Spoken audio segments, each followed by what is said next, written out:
So we took the opportunity to clarify those objectives and those goals in one of the presidential directives that was issued last year.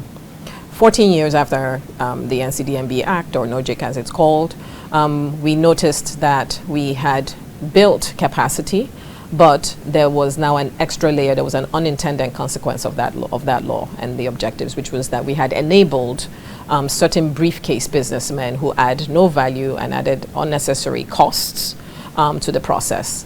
And so the directive was meant to clarify what the original intent of that act was, which is to ensure that businessmen across Nigeria, particularly in the Niger Delta as well, and the job opportunity creation and our ability to really embed some of the technology, enable skills transfer, create millions and millions of jobs, build regional oil and gas services companies, but also companies that are Nigerian and can work across the region, but even globally, so that we enable the businesses that have real capacity to make those investments without necessarily having to deal with the middlemen. And so we took the opportunity to make sure that it was clear what that intent is, so that we can actually build out those businesses and create the jobs that are required. And do you see a specific role for women in terms of women empowerment within the local content Absolutely. play? Absolutely. Because,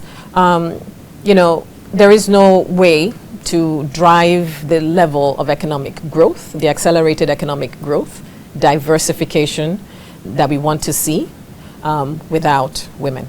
It's just not possible, yeah?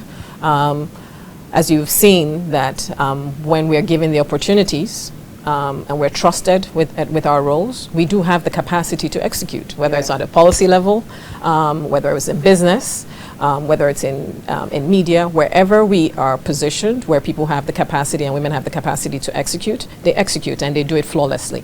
And so in order to achieve any of our objectives, job creation, growing investments, growing production, it is important that women participate in every strata, whether that's in business, whether that's in project execution, whether that's in policy making. I want more and more people to work with me. We have we're seeing more women, female leaders in whether it's in IOCs or whether it's in the indigenous operators. You need to see more of that because we bring value to the table and we have the capacity to execute. I endorse that message, by the way. But looking at the global energy landscape, so much that is happening. The Trump administration in the US is pushing its own drill, baby, drill agenda, America first insofar as energy security is concerned. I guess my question to you is maybe two or threefold. The first one is, does the Trump administration's energy security policy teach us anything about how we should pursue our own energy security policy in Nigeria? And then secondly, are you perhaps concerned in any way that that might also impact global goals around climate or the energy transition, if that's something that's a priority for the Nigeria administration? I think Trump's approach is not very different, to be honest, from ours and from many other countries who have chosen to prioritize energy security in the face of increasing global uncertainty. The drill, baby, drill message resonates for almost every country that has decided to make sure that it can shore up its own resources to ensure energy security and ensure abundance of energy for its own citizens, ensure that it is affordable. But I think the way to then marry it with with climate is really the fact that the way that we are doing it, we are focused on energy security as well. If you look at our policies, it's very energy security focused. How do we make sure there's more energy that we are able to export to other markets? How do we make sure that we are consuming more energy to drive our industrialization and job growth creation and income growth? So they're very similar in that regard, and you see that increasingly globally, where even the drive for renewables, it's driven by people who want to secure energy within their borders, whether it's making sure that if they have a lot of sun, that they tap into that instead of importing hydrocarbons from elsewhere. So it's all driven by focus on energy security. When we marry it to climate in our environment is that we are focused on making sure we're so energy poor and we don't contribute much in terms of climate, in terms of emissions. And so what are the things that we are focused on with our energy transition plan and our climate act is to make sure that as we develop any resource, that we're doing so sustainably, that we're lowering our emissions, and that we are incentivizing, whether it's through policy or through regulation, the ability of operators within the energy sector, across the energy value chain, to be much more conscious about how they incorporate emission reduction targets. The NUPRC's released a number of guidelines around this. That's where you see the gas flares commercialization plan being driven as well, to make sure that more and more folks are spending more time thinking through all the range of carbon, of emission reduction policies, or things that can be that enable us to leverage all of our energy resources, but to do so sustainably. You find NLNG, for example, replacing its shipping fleet, right? You find more operators spending more time looking at where their emissions are coming from and what innovative solutions they can deploy. So we looked at NLNG, and I was godmother to one of their first fleets where it's that reduces the 25% of their emissions come from shipping. So they're looking to replace their old steam engine ships with much more energy efficient ones. They're looking at carbon capture. How do we capture carbon and in some cases monetize it using old reservoirs? We're a mature basin. How do we do that and enable, and what are the sort of incentives that are required policy-wise or regulatory-wise to drive that? But it is focusing on energy security, making sure that we are reducing emissions as we grow our energy consumption, but more importantly, that we are building the resilience that we need for climate, right? Absolutely. We are severely and adversely impacted by increasing climate change, and we've not really contributed much to it. But you cannot build that resilience without being energy secure. So that is a message that we are aligned in terms of, the idea of energy security, which is what I think really summarizes drill, baby, drill. In terms of how it impacts our budget. If everybody's drilling baby drill, that means there's going to be a lot of volumes and there's going to be pressure on pricing. And that's something we're monitoring closely, obviously. It's one of the reasons that we've set this very ambitious production targets as well. Yeah, of course, very important. So I guess it's fair to say that the Nigerian government's net zero target of, I think it's 2060 there, is still on track? Absolutely. Are you confident about Absolutely, that? Because if you look at some of the things we're doing, whether that's via clean cooking, whether that's incentivizing electric vehicles, whether that is displacing PMS and diesel in decentralized power generation with renewables and with gas, we are taking active steps to make sure that we are able to align and deliver on that net zero target in 2060. Yeah, so Special Advisor, I think it's fair to say that having observed the work that you've been doing with the president on the energy sector, that you're a woman on a mission, clearly. So I guess maybe something a bit more personal. What is your own personal aspiration for Nigeria's energy sector? You've been a professional working with an IOC before you defected to the public sector, if you like.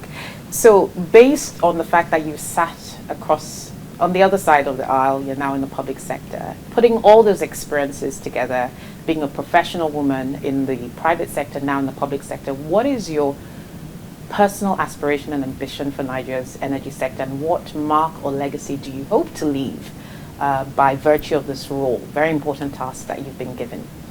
Thank you. So there's 10 years, 10 years of my career with an IOC, but there was a career before that and a career after that, after the IOCs, before I even joined public sector. And in all of those things, I've always looked for the nexus of, public sector and private sector, because I think you can really do some transformational things. You can transform human beings' lives at scale when you have very productive collaboration between private sector and public sector. So I've always sought to work in that nexus. So prior to the IOC, I worked in the US in public sector finance. Then worked at the IOC, but mostly looking at ways to drive energy consumption and energy security in Nigeria, and finding the right balance between earning export revenues, but also using our energy resources, or getting the IOCs to think about how to drive industrialization in Nigeria with the resources that we had, and building a commercial case for that, and working with government to incentivize them. And then went into distributed renewables, because I thought maybe this is the quickest way to end energy poverty and drive economic growth and income growth for Nigerians and for Africans. And that has It enables access at a rapid pace, but it has its limitations about what my personal aspirations are. What are my personal aspirations?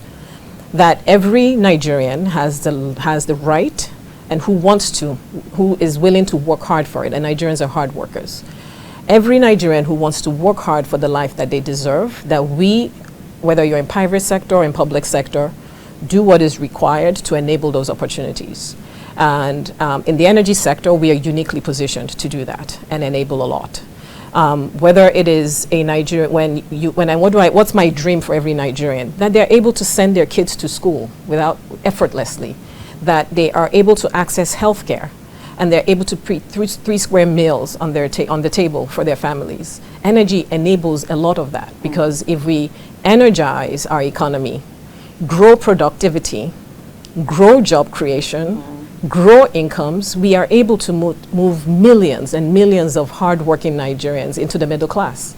And if we create that opportunity and allow energy to drive that, that's something to be proud of. That's something that you can leave life, feeling like you've poured everything out for and be fulfilled. Yeah, you can leave empty, in a way, if you're able to do that for millions and millions of people in your own little way. And so that's what drives me. And I believe that for women, we always look for, we're uniquely positioned. We tend to look for the beneficiary of our output. I do a lot, and I know that a lot of my female personal board of directors or friends tend to look for that as well. So at the end of every policy that I'm designing, I wonder, how is this going to transform Nigerians' lives? It's the thing that my boss thinks about a lot.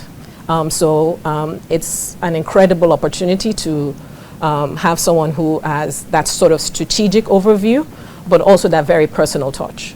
For him, the ability to enable all of the opportunities for Nigerians who are willing to work hard for it is the thing that he works for day and night. And for the rest of us in his team, that's what keeps us up and that's what keeps us motivated. Yeah, fantastic. Well, you're clearly a woman on a mission. Special Advisor Mrs. Verheijen to President Bola Ahmed Tinubu on energy. We thank you so much for granting us this exclusive interview. Thank you. Thank you very much. Thanks for having me. Thank you. Thank you.